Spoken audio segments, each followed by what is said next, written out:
Hoy nos sumergimos en la figura de un pensador que realmente supuso un giro fundamental en la historia de las ideas. Hablamos de Anaximandro de Mileto. Una figura clave, sí señor. Vivió hace muchísimo, claro, sobre el 610 al 546 a.C., pero su sombra es alargada. Estamos justo en ese momento crucial, ¿no? Cuando el pensamiento occidental empieza a cambiar de rumbo. Exacto, el famoso paso del mito al logos. De esas explicaciones más tradicionales, basadas en relatos, a buscar razones, causas naturales para entender el cosmos. Y Anaximandro no aparece de la nada, claro. Hay que situarlo. Totalmente. Él pertenece a la escuela de Mileto, en la costa jonia. Mileto era un hervidero, un puerto lleno de vida, de comercio. Un cruce de culturas, ¿verdad? Con Egipto, Babilonia, eso es. Y ese intercambio, esa mezcla de ideas, fue fundamental. Fíjate que fue discípulo de Tales, nada menos, a quien se considera el primer filósofo. Así que había un caldo de cultivo intelectual muy potente. Nuestra misión hoy es intentar reconstruir su pensamiento a partir de lo que nos ha llegado. Que no es fácil, ¿eh? No, es un desafío. Su obra principal sobre la naturaleza. Que ya fue rompedora por ser el primer libro filosófico en prosa griega que conocemos. Exacto. Pues esa obra se perdió casi entera. Nos queda, increíblemente, un solo fragmento directo. Una frase. ¿Una sola frase? Pero bueno, por suerte, otros filósofos posteriores como Aristóteles, Teofrasto, Simplicio, hablaron de él, ¿no? Sí, comentaron sus ideas y gracias a ellos podemos intentar reconstruir su visión. Así que vamos a explorar eso. Su vida, ese concepto tan famoso del apeirón, cómo veía el universo, sus ideas sobre el origen de la vida, que son, ya verás, sorprendentes. ¿Y por qué sigue siendo relevante hoy? Pues empecemos por el hombre, porque Anaximandro no era solo un teórico encerrado en su estudio, ¿verdad? Para nada. Las fuentes nos lo pintan como un pionero muy práctico, muy polifacético. Se le atribuye, fíjate, la creación del primer mapa geográfico conocido del mundo habitado, la Oicúmene. El primer mapa del mundo. Eso ya dice mucho de su ambición, de querer abarcar y representar la realidad. Y creo que también tenía interés en medir el tiempo, ¿no? Con el gnomon. Eso es. Se dice que introdujo o al menos popularizó el gnomon en Grecia. Es básicamente un reloj de sol sencillo, un palo vertical, pero refleja un interés claro por medir, por cuantificar el cosmos, por entender sus ritmos a través de la observación astronómica. Incluso parece que intentó calcular distancias y tamaños del Sol y la Luna. O sea, un interés científico muy marcado. Y eso le llevaría a chocar con las explicaciones míticas, supongo. Claramente. Buscó explicaciones dentro de la propia naturaleza para fenómenos que la gente atribuía a los dioses. El ejemplo típico es el trueno y el relámpago. Que no eran cosa de Zeus, entonces. Para Anaximandro no. Eran, vientos muy fuertes que se abrían paso violentamente entre las nubes. Es un cambio de chip total, buscar la causa ahí mismo, en la naturaleza. Ese es el paso al logos. Y todo esto lo recogió en su libro Sobre la naturaleza, Perifisios. Otro hito, usar la prosa, que se presta más al argumento racional que la poesía mítica. Exacto. Y de esa obra perdida nos queda esa frase, ese fragmento que citó Simplicio siglos después. Es casi como un oráculo. De donde las cosas tienen su origen, allí mismo encuentran también su destrucción, según la necesidad, pues se pagan mutuamente pena y retribución por su injusticia, de acuerdo con el orden del tiempo. Una frase densísima, sí. Fundamental para entenderle. Pero quizás antes de meternos ahí, hay que ver de dónde parte Anaximandro, porque su filosofía en gran medida es una respuesta, una superación de su maestro, Tales. Tales había dicho que el principio de todo, el arché, era el agua. Eso es. Y Anaximandro le pone una objeción lógica muy aguda. ¿Qué problema le veía al agua? Si parece tan fundamental, ¿no?, para la vida. El problema para Anaximandro es que el agua ya es algo definido, tiene cualidades concretas, es húmeda, es fría. Vale. Entonces, si el principio de todo ya tiene esas cualidades, ¿cómo puede generar lo contrario? ¿Cómo puede salir de ahí el fuego, que es seco y caliente? Claro.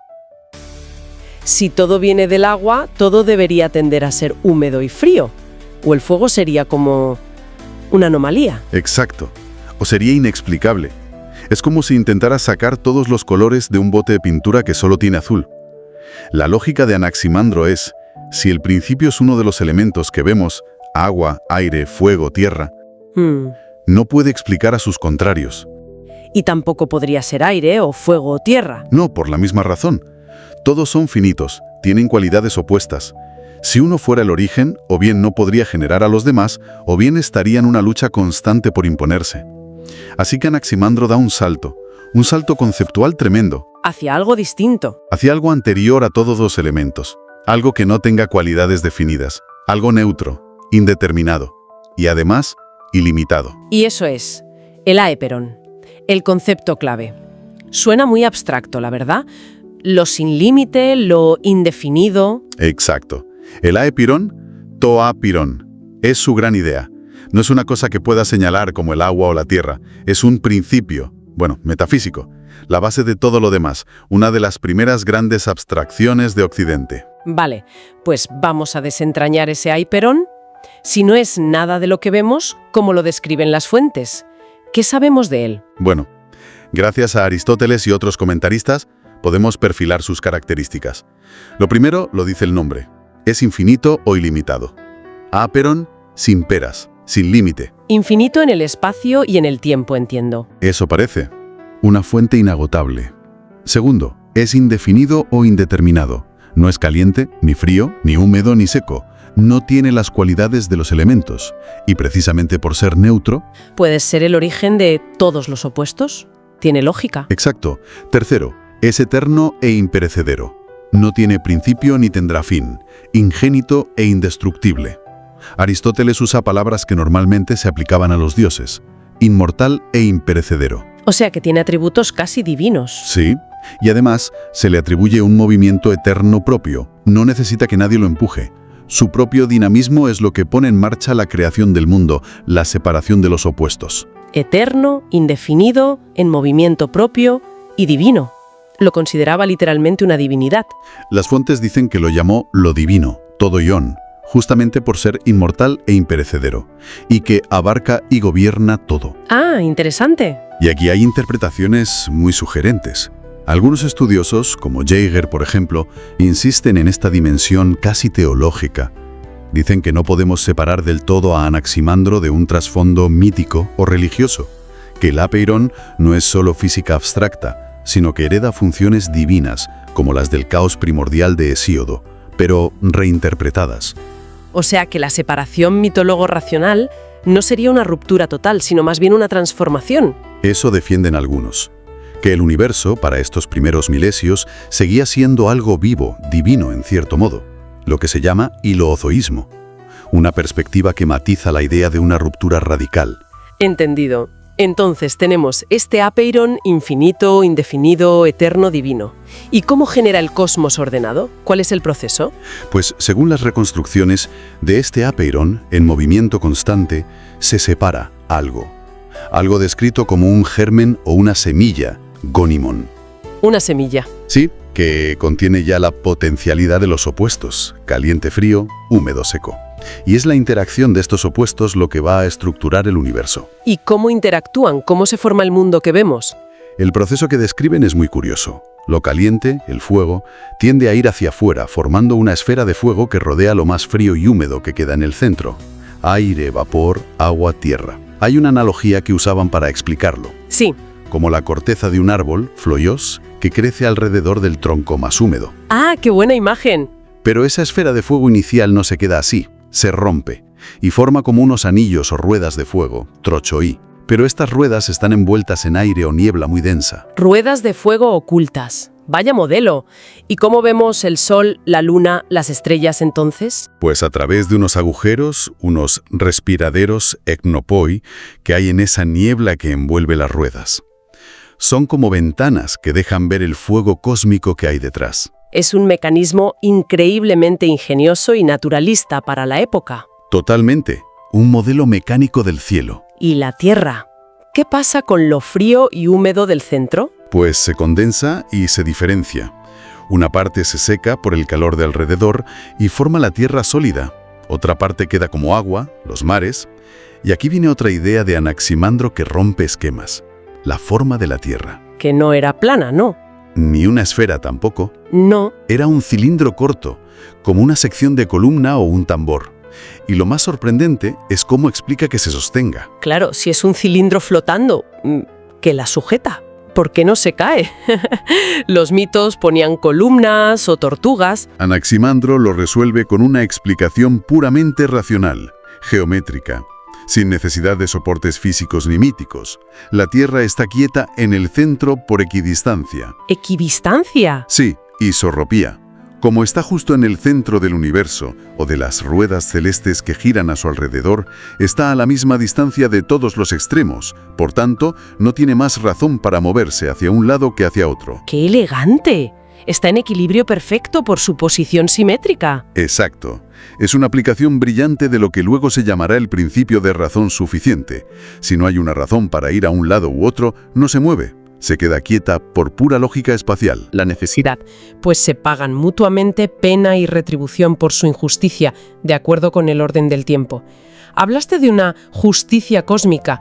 ¿Cómo encaja? Este fragmento es oro puro. Es quizás el texto filosófico más antiguo que tenemos.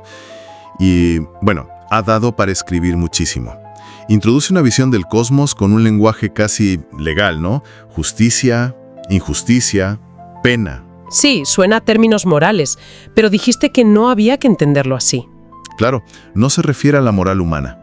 La injusticia, adikia, aquí parece ser el propio hecho de existir como algo separado y definido. ¿Cómo? El simple hecho de ser, por ejemplo, fuego o agua, ya es una injusticia. Eso parece sugerir. Cuando algo emerge del apeiron, se define, se separa como caliente, como frío, como este árbol, como tú o como yo.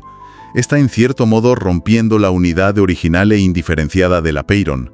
Es como si cada cosa particular, al afirmarse, cometiera un exceso, una especie de usurpación contra el todo y contra los demás entes. O sea que la individualidad misma implica un desequilibrio, una culpa cósmica, por decirlo así.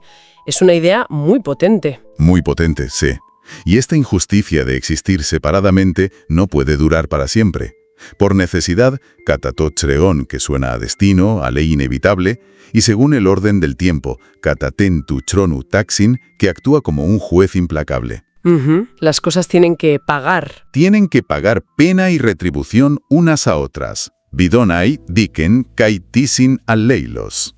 ¿Y cómo pagan? Pues devolviendo lo que tomaron, disolviéndose de nuevo en el apeiron, volviendo a esa unidad indeterminada de la que salieron. Es un ciclo, generación, que es separación e injusticia, luego una lucha entre los opuestos, y finalmente disolución, que es el retorno y la restauración de la justicia o el equilibrio.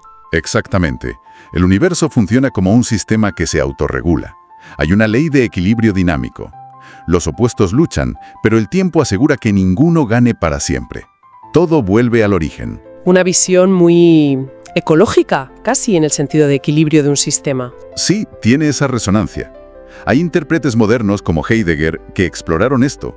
Él proponía leer Dike no tanto como justicia con castigo, sino como ajuste o acuerdo entre las cosas.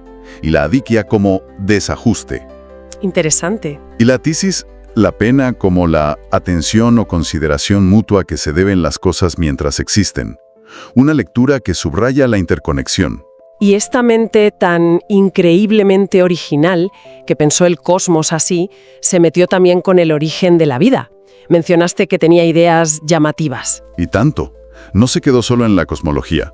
Aplicó el mismo enfoque naturalista al origen de los seres vivos. Y lo hizo de una forma, para el siglo VI a.C. Es alucinante. ¿Qué propuso? Pues que los primeros seres vivos no fueron creados por dioses, sino que surgieron espontáneamente. ¿Dónde? En lo húmedo, en el barro o el agua del principio, calentado por el sol. ¿Y cómo eran? Describe algo así como seres acuáticos, quizás cubiertos de una corteza con espinas. Algo parecido a peces o erizos. Los primeros animales salieron del agua. ¿Y los humanos? ¿También venimos del agua, según él? Aquí es donde se pone más interesante y específico. Anaximenes se fija en algo muy práctico. Los bebés humanos. Que son totalmente dependientes, necesitan muchísimos cuidados. Exacto. Son muy vulnerables al nacer. Entonces, él se pregunta, ¿cómo pudieron sobrevivir los primeros humanos en un mundo primitivo? Y su respuesta es genial. A ver. Dice que los humanos no aparecieron tal cual somos ahora. Se originaron y crecieron dentro de esas primeras criaturas acuáticas como si fueran peces gigantes. Esos peces actuaron como como nodrizas. ¿Dentro de peces? Sí, y solo cuando esos protohumanos ya eran capaces de alimentarse solos, de valerse por sí mismos, esas nodrizas acuáticas los soltaron, digamos, en tierra firme. Pero qué imaginación, es increíble. Y parte de una observación real sobre nuestra vulnerabilidad. Suena a ciencia ficción antigua, pero tiene su lógica interna. Totalmente. Es que sepamos la primera teoría sobre el origen de la vida y del ser humano que no recurre a dioses ni a mitos. Es un intento de explicar de dónde venimos usando procesos naturales, la necesidad de crianza y la lógica de su propio sistema, el origen acuático. Una anticipación asombrosa de ideas posteriores, aunque no sea evolución en el sentido moderno, claro. Claro, hay que tener cuidado con los anacronismos, como bien dicen los expertos, no es Darwin. Pero la intuición de un origen común, de transformación y de una explicación natural, eso es revolucionario para su tiempo, sin duda. Verdaderamente, Anaximandro abrió muchísimos caminos. Si intentamos resumir su legado, lo que nos deja, ¿qué destacarías? ¿Qué sigue vivo de sus ideas? Pues mira, yo creo que su impacto es enorme y en varios frentes. Primero, y quizá lo más básico, su empuje hacia el pensamiento abstracto y científico. El Hypeiron es un antes y un después. Postular algo que no se ve, que es abstracto, como principio de todo. Exacto. Es abrir la puerta a la metafísica, a buscar realidades subyacentes que expliquen lo que vemos. Y eso es la base de la ciencia teórica. Fíjate cómo resuena con ideas modernas. Los campos de energía, la materia oscura, la energía oscura, incluso la singularidad del Big Bang. Son conceptos abstractos, no directamente visibles, que postulamos para explicar el universo. Y él ya combinaba esa abstracción con la práctica, los mapas, el gnomon. Sí, no era solo teoría. Luego está la idea de la justicia cósmica. Que ya hemos comentado. Que tiene una lectura ecológica muy actual, ¿no? Totalmente. Esa idea de que el exceso de una parte adiquia desequilibra el todo y exige una corrección, una retribución del sistema, es una metáfora potentísima para pensar hoy en ecología y sostenibilidad. Cambio climático, pérdida de biodiversidad, son desequilibrios sistémicos. Anaximandro intuye esa idea de ciclos, de interconexión, de que la naturaleza tiende a reequilibrarse frente a los excesos. Es una conexión sorprendente, vista desde hoy. ¿Y en cosmología y filosofía? Bueno, su modelo del cosmos, aunque hoy nos parezca ingenuo en los detalles, tiene ideas rompedoras. Lo de la Tierra flotando por equidistancia es un triunfo de la razón, y la idea de un Hypeiron infinito, de donde podrían surgir múltiples mundos. Anticipa ideas como la del multiverso, en cierto modo. Conceptualmente sí. Y filosóficamente, su naturalismo, su rechazo a explicaciones basadas en dioses con forma humana, es la base de la ciencia como la entendemos. El Hypeiron mismo, como principio indeterminado, abre la veda a toda la metafísica posterior. Pitágoras, Platón, Aristóteles, e incluso conecta con conceptos modernos como el absoluto de Spinoza o Hegel, o hasta el campo cuántico como potencialidad pura. Sin olvidar esa conexión que mencionabas antes con lo divino del Hypeiron, que sugiere que no fue solo borrar el mito, sino transformarlo. Exacto. La filosofía nace también de reinterpretar esas grandes preguntas sobre el origen, el destino, lo divino, pero con herramientas racionales y abstractas. En resumen, Anaximandro de Mileto nos deja un legado impresionante. El salto a la abstracción con el Hypeiron, un modelo del cosmos audaz y basado en la razón geométrica, la intuición de una ley de equilibrio cósmico y las primeras ideas naturalistas sobre el origen de la vida. Un verdadero pionero. Un arquitecto del pensamiento racional, sin duda. Y quizás como reflexión final podríamos quedarnos con esto. El corazón de su sistema, el Hypeiron, es lo indefinido, lo ilimitado, aquello que por naturaleza escapa a la definición completa. Y vivimos en una época que busca la definición precisa, el control. Exacto. Una época a menudo obsesionada con la precisión total, la medición, el control tecnológico, las certezas absolutas. ¿Qué nos dice hoy la audacia de Anaximandro al poner en el origen algo fundamentalmente indeterminado? Buena pregunta. Tal vez nos invita a una cierta humildad, a reconocer que nuestro conocimiento tiene límites y quizás a respetar ese espacio de misterio. Eso que en la realidad y también en nosotros mismos no se deja atrapar del todo por nuestros conceptos, por nuestras etiquetas. Necesitamos, tal vez, valorar un poquito más lo indefinido, no como un defecto, sino como una fuente de posibilidad.